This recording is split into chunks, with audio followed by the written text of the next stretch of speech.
Senator Amy Marcos recognized to explain her vote. Thank you very much, Mr. President. I vote a resounding yes.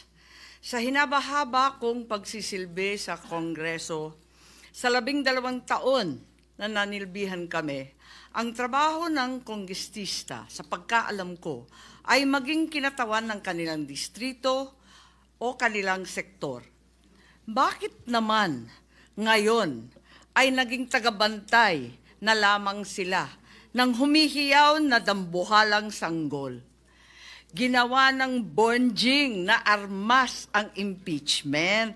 Ang dating para sana sa kaayusan ng sistema, ginagawang pampagulo, panakot at sandata laban sa mga kinaiinggitan, kinaiinsecuran ng mga lulong sa kapangyarihan. Galangin naman natin ang Korte Suprema. Huwag tayong umastang Supremer Court, Supremest pa. Wala namang ganun ah. Sa mga kapatid kong senador, paano tayo magiging dakilang mambabatas kung tayo mismo ay hindi susunod sa batas? Ang boses ng Korte Suprema ay boses ng konstitusyon. At kung sino man ang sasapaw sa boses na ito ay isa lang ang tono, ambisyon. Kaya naman, mag-move on na tayo. Magtrabaho at huwag konsintihin ang isang spoiled na bonjing. Huwag nang busugin ng pabor. Huwag nang pumayag dahil may pabuya. Huwag tayo magpalaki ng buwaya, baby pa nga ang tawag, lulong na.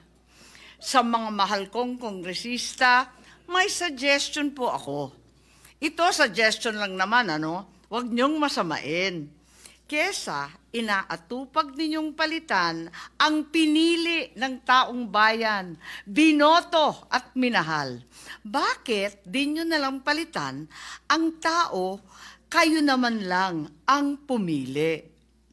Ayaw paawat ng iba sa kaka-flex.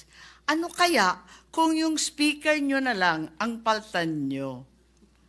Kaya nyo yan. At dahil dito, bumuboto ako ng malakas na oo. Maraming salamat po. Thank you, Senator.